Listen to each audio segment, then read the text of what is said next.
Hello, my name is Vanessa. I'm 27 years old.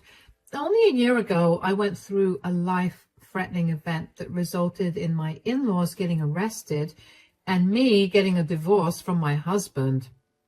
I know it all sounds crazy, so let me start by telling you a little about my relationship with my now ex-husband, Daniel. Daniel and I met in college and we started dating because we found out we had a lot of things in common. I ended up liking his company and the way that he always found a way to make me laugh. Besides, it did help that he was a very attractive man. We dated for a long while until we graduated before we decided that it was time for us to meet each other's parents. My parents loved Daniel, but when it came time to meet his parents, I couldn't help but feel like his parents did not like me. They were cold towards me, and for some reason his father Dominic kept throwing insults my way. They went unnoticed because Daniel's mother, Melanie, would laugh it off as a joke, and then Daniel would follow along. I was pretty uncomfortable the entire time, and I was beyond glad when it was time for us to leave. After our first meeting, Daniel asked me how I liked his parents. So, how did you like my parents? Well, I think they're pretty cool, but what happened? Did you not like them or something? No, but I think that they don't like me. Why in the world would you think that? To start, your mom barely even looked at me, and the few times that she did, I swear she sneered at me. What? That's nonsense. My mom prides herself in being a proper lady. That's literally the last thing she would ever do. And then your dad kept throwing thinly veiled insults at me the entire time. Literally, when did he do that? When I was telling him that I was a legal consultant, he said, and I quote, "Lawyers are known to be scumbags, and they also tend to look like it. I wonder if my son has a thing for those." Oh, come on. He didn't mean anything bad by that. That's just my dad's sense of humor. That's a pretty messed up sense of humor, and very hurtful too, don't you think? I guess I've just gotten desensitized to it, but I can see how it can be hurtful to someone who isn't used to it. I'm sorry that they made you feel that way, but I promise you that they never intended to do it. Are you sure? Because if they don't like me, I'll respect that and keep my distance. I understand that sometimes you can just not like a person, and I don't want to seem annoying by being around them a lot. Hey, don't you dare think that way. It's been a while since I brought a girl home, and they're a little protective of me. I guess they were just trying to judge how you were for me. Don't take it to heart, please. Fine, if you say so. I didn't know how Daniel expected me not to take his parents' odd behavior to heart, but I tried my best. I met them a few more times after that, and every single time they treated me like I was stupid and inferior to them. I tried to talk to Daniel about it, but he never seemed to listen to me. Eventually, I gave up and resorted to avoiding much contact with his parents. About a year after we met each other's parents, Daniel proposed to me, and within 6 months we were married. At the wedding, Melanie and Dominic were very rude to not only me, but also to my entire family. I brought it up with Daniel, and we ended up having a pretty big fight. But like always, it did not lead to any results. He'd keep excusing his parents' behavior with them, just being overprotective of him, but I didn't see why that needed to include being so mean to someone's entire family. I could deal with their behavior, but there was no reason to insult and belittle my family.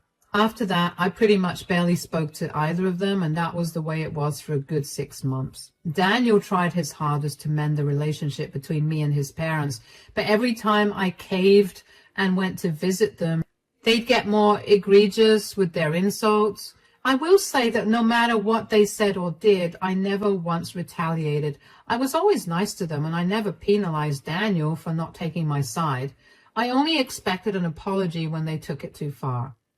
One day, Daniel came back home from work and told me that his mom called and she invited us on a camping trip with her and Dominic. So my mom called me today. Oh, what did she say?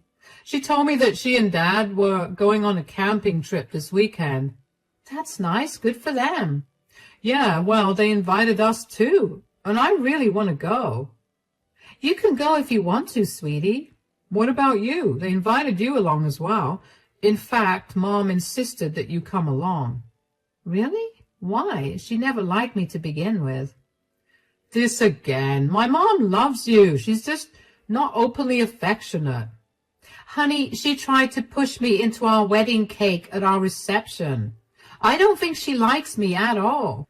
So you're just going to turn down their invitation because you think that she doesn't like you.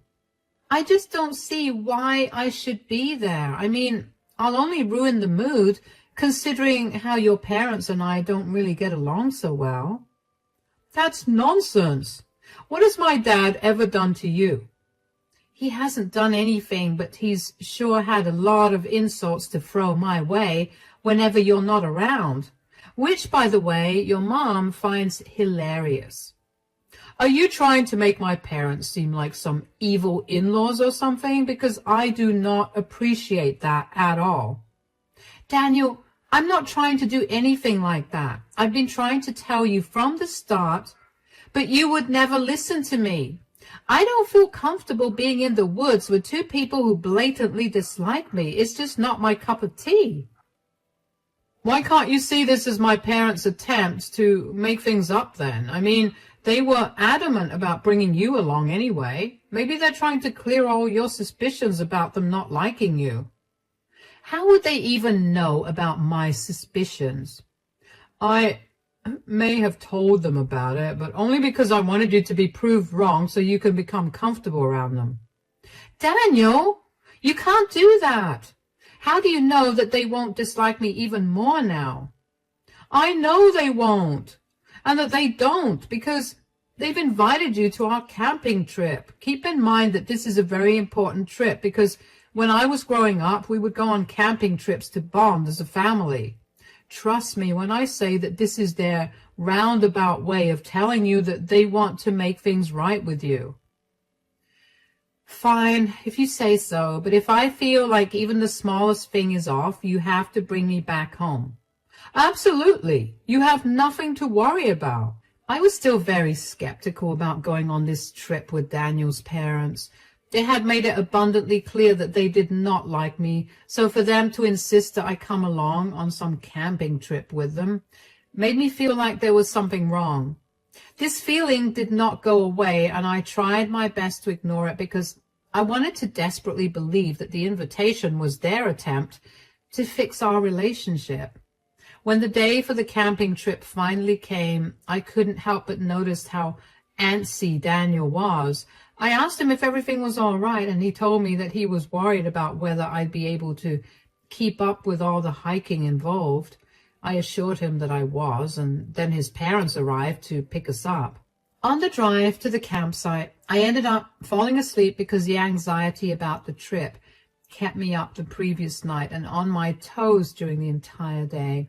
So I had no idea where we had gone, which was my first mistake. When we got there, we parked the car a good while away from the camping spot and hiked for about an hour and a half before we finally found a place to camp.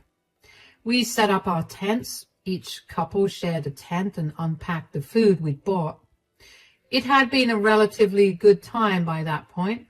Melanie and Dominic had been surprisingly nice, and I enjoyed it. After dinner was done, I thanked both of them for inviting me along. Thank you so much for inviting me along on this camping trip. Daniel told me about how important these camping trips are to you guys, and it makes me feel so nice that you invited me to join you. Of course, you're our daughter-in-law now. You're part of our family. And also, Daniel told us about how you'd been feeling around us. Oh, forget about it. That was just something I confided in him about because I was insecure and probably overthinking things. No, we can't just let it go. We did not mean to make you feel that way. And we're really sorry that we did. We weren't trying to make fun of you or be cold towards you. It's just that since Daniel was born, it had always been the three of us. He's our only son, and we tend to be very protective of him.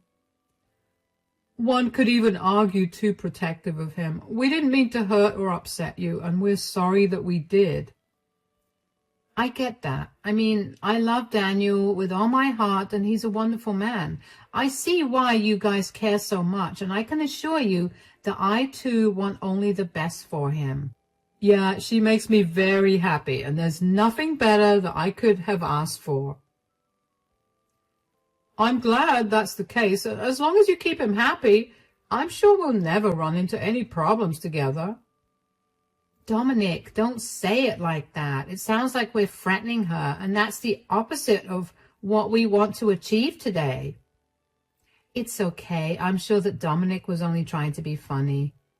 Sure. Anyways, where's the hot chocolate, Melanie?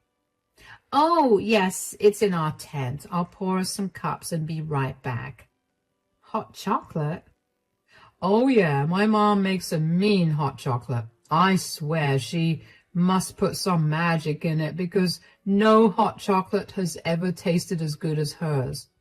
Well, then, I'm excited to try it. I was genuinely happy that night. I never expected my relationship with Melanie and Dominic to get any better. I was happy with things being the way they were, as long as Melanie and Dominic were a little more civil. But to hear them apologize and provide kind of reasonable reasons for their behavior made me feel like there was hope for my future with them. Just after Daniel told me how good Melanie's hot chocolate was, she came out of her tent and gave me a full cup of hot chocolate. I did notice that she was very particular about which cup was mine, but I didn't pay any attention to that because I was so happy about our previous conversation. For starters, her hot chocolate was very average. I didn't see why Daniel hyped it up so much, but I appreciated it out loud just to keep the good ambience going. I'm only saying this because I want to be a little petty, and it sets a good tone for what I'm going to tell you about what happened next. As I was reaching the end of the cup of hot chocolate, I began to feel very drowsy. I don't remember how or when I ended up in my sleeping bag, but I did. When I woke up the next day, I felt groggy and I had an almost head-splitting headache. My stomach was also feeling very weird, but I didn't have time to focus on that because I was suddenly very aware of how I was sleeping in a sleeping bag without a tent to cover me. In fact, Melanie and Dominic's tents were gone as well. Out of panic, I picked my phone up to call them only to realize that I had no network. I felt panic rising in my chest. I couldn't believe that I had been abandoned. I tried calling out to them, and I hoped desperately that they were playing some sick joke. But after half an hour of calling out to them, I finally made peace with the fact that I was abandoned in the middle of nowhere with nothing on me. They had taken everything I had to. With nothing else to do, I decided to walk around to see if I could find my way out.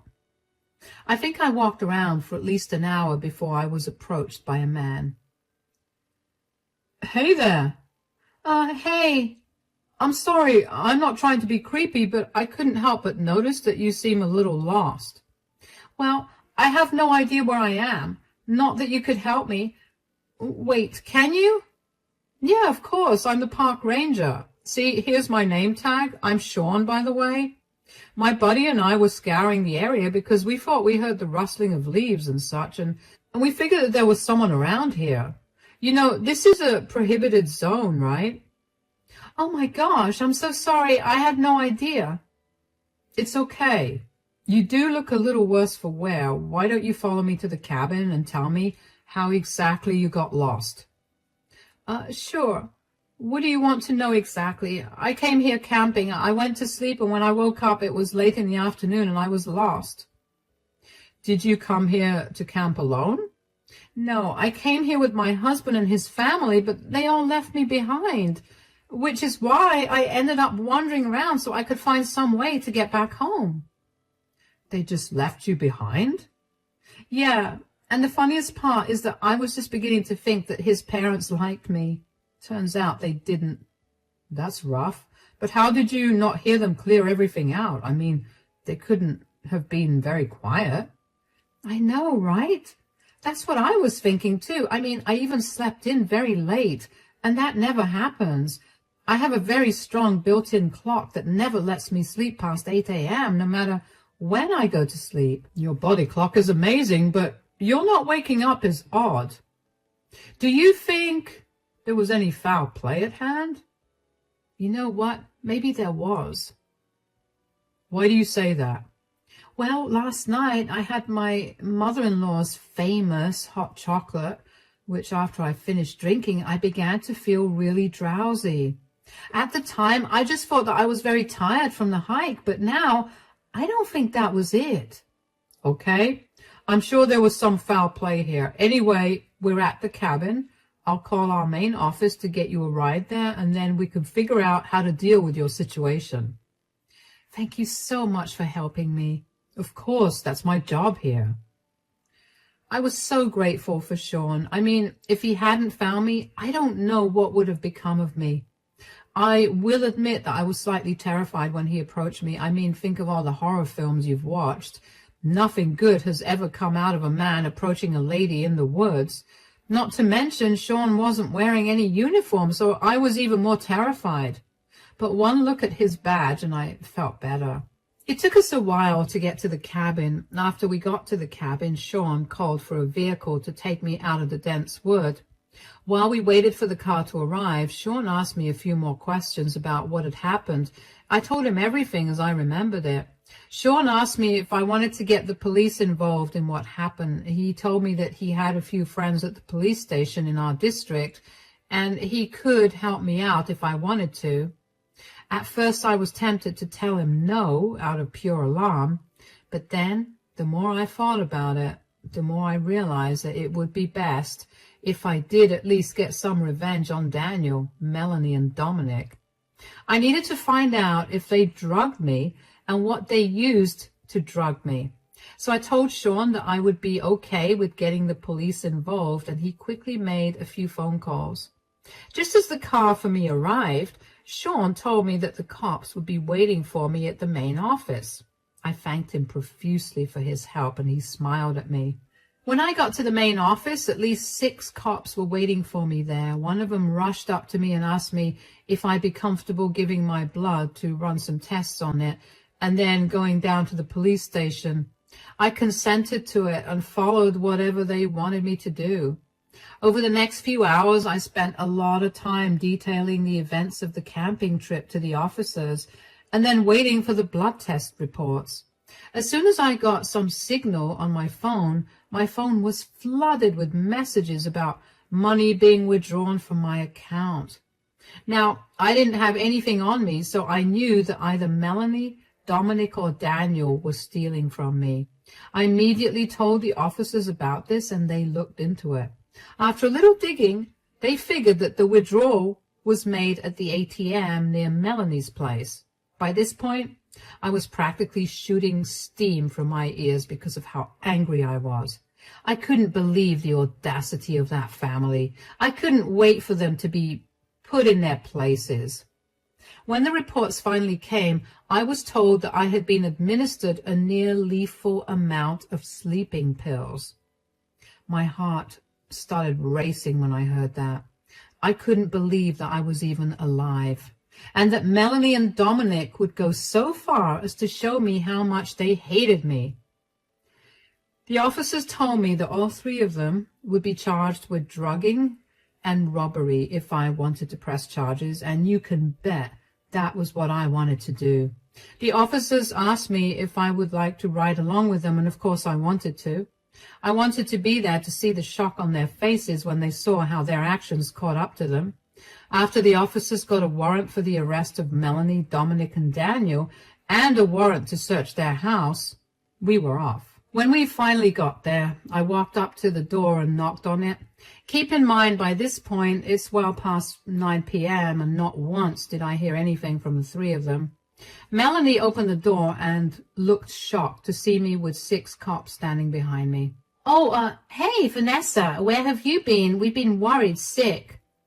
Save it, Melanie. You guys tried to drug me and rob me. That's not true. Oh, really? Then why did I wake up all alone in the forest with nothing on me except my phone, which I had thankfully kept in my pocket, and you lot didn't seem to check? What? What are you talking about? We tried to wake you up when we were going on a hike in the morning, and you insisted that we go alone. You told us that you'd meet us back home. Are you seriously lying to my face right now? I'm not. And this is a family matter. Why did you involve the cops in this? I had to because I had been drugged and left alone in the woods. Besides, they're here to arrest you guys. Arrest us? Why in the world? Officers? She's always been very unstable, and she's been prone to making up lies to suit her narratives. We've been nothing but kind to her, and she's always tried to pick on us for it. That's a load of lies, and you know it. How can you even prove that we drugged and robbed you? This is unconstitutional. Right here. I have my blood reports which show that I had a near-lethal amount of sleeping pills in my system. You could have taken them yourself. How can you prove that we did it? Daniel knows that I don't have any sleeping pills because they mess me up badly, and I feel groggy and restless for the rest of the day. There has never been a time in our entire relationship where I've taken sleeping pills. So, they could have been Daniel's pills that you stole. You don't like nature, and maybe you were trying to fall asleep quicker. I know for a fact that Daniel didn't carry them because I packed our bags for the trip, and he had been home all day, so he could not have gone out and bought them either. So that just leaves you, Melanie, and you, Dominic. We did not do that. As for the robbery, once I managed to get the network on my phone, I got a ton of messages telling me that so-and-so amount of money has been debited from my account. A quick look at where this money had been withdrawn shows me the ATM just a block away from your house. That's circumstantial. You have no way to prove that we did any of that. You just hate us, and you want us to not be a part of Daniel's lives. Do I want that, or are you projecting onto me what you wanted to do with me? Anyway, everything I just said will be proven now. The police have a warrant to search the house and your car. Move aside and let them do their jobs. Dominic tried to protest but was quickly detained by an officer. A quick search of Melanie and Dominic's bedroom, and the cops found an almost empty bottle of sleeping pills and a receipt showing its purchase only the day before. I don't know about you, but that's pretty incriminating evidence. And aside from that, a huge wad of cash was found in Melanie's cupboard, the exact amount that got withdrawn from my account earlier that day. The 3 of them were quickly handcuffed and put into the squad car. Another small victory for me was that Melanie and Dominic's yelling drew the attention of a few of their neighbors, who all came outside and witnessed the 3 of them getting arrested and put into the police squad cars. I was glad that their good reputation around the neighborhood was going to go to the trash. Thankfully, all of my things were in their house, so I had my keys and wallet safely in my possession pretty quickly. One of the officers escorted me home after the 3 of them got arrested, and I thanked him a lot for everything he did. When I opened the door to my home, I finally felt all the emotions that I had held myself back from feeling. I pretty much broke down as all the stress and hurt crashed down on me. I couldn't think of a single thing I did to any of them for them to have treated me that way, especially Daniel.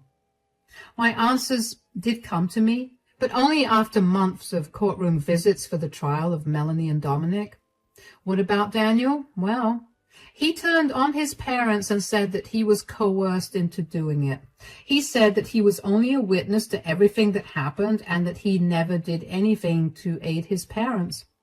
There was no evidence to prove otherwise, so Daniel only got a few hours of community to complete. During this entire time, I filed for a divorce from Daniel.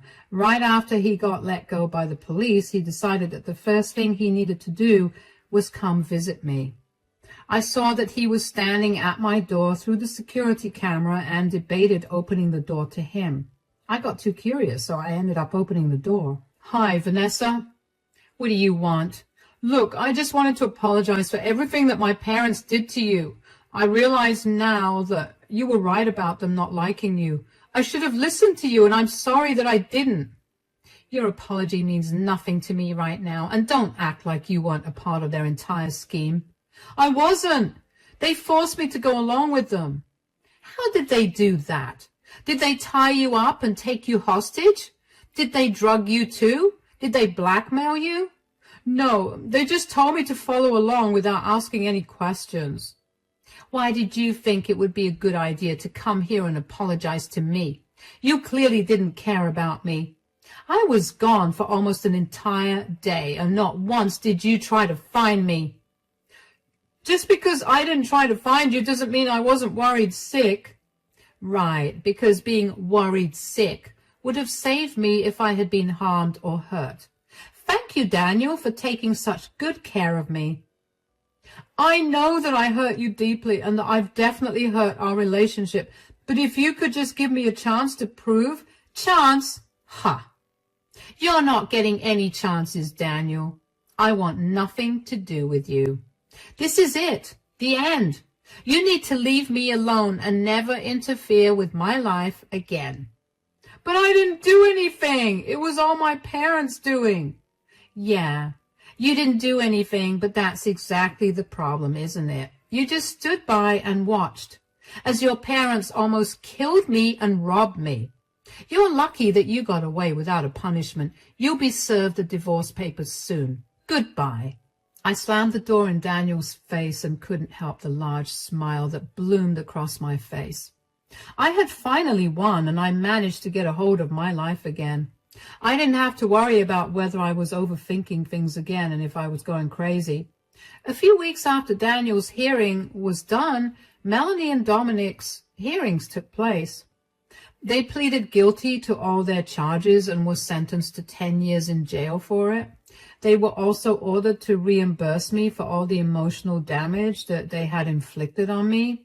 Let me tell you, nothing was more satisfying than seeing the two of them listening to the sentences for their crimes with their heads held low. The once proud and egoistic people were finally brought down to earth thanks to their actions. I was only lucky that day that I happened to run into Sean, who, by the way, has become a good friend now, although I think it's safe to say that I'm done with camping now. As for Daniel and my divorce, thankfully Daniel didn't make it a hassle. It went off pretty smoothly and we divided all our assets equally. Daniel did try to apologize to me again, and when he realized that it was not working, he got angry and blamed me for everything wrong that happened in his life. He said that his parents were right for trying to kill and rob me. All I could think of when I heard him say that was, wow, I dodged a bullet. It's been really good for me right now. I'm finally breathing easier, and I feel like I'm in control of things again.